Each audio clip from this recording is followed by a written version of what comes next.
Bienvenue dans le Move. Ce mois-ci, nous abordons un thème crucial pour l'Église d'aujourd'hui. Un pour tous, tous pour un. La participation dans l'Église.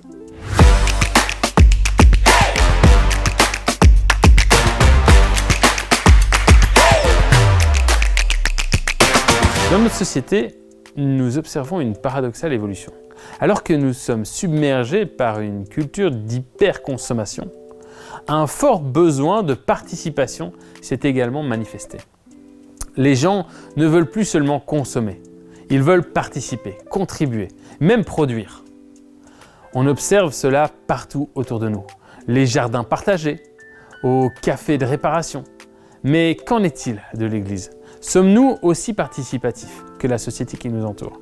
Malheureusement, ce n'est pas toujours le cas. Souvent, l'Église est devenue un lieu de consommation, où le leadership spirituel est consommé par ceux qui assistent. La crise du Covid-19 n'a fait qu'accentuer ce problème, avec une augmentation des services en ligne et une expérience passive des spectateurs.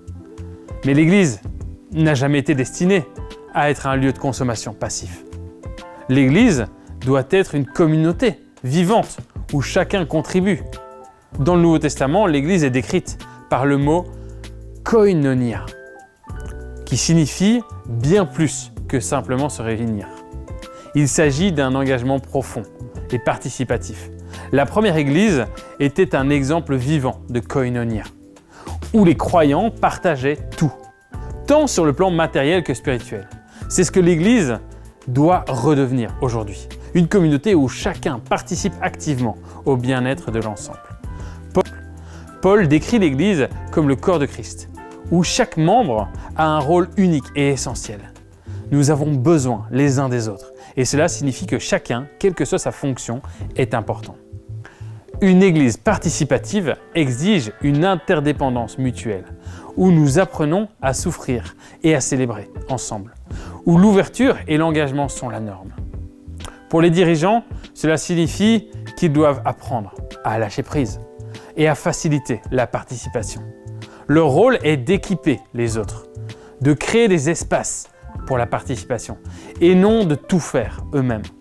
Cela demande de l'humilité et de la volonté de reconnaître et d'utiliser les dons et les talents de chaque croyant. Redécouvrons l'Église comme une communauté participative. Ce n'est pas seulement un mandat biblique, mais aussi une manière d'être une Église vivante et pertinente dans notre société moderne.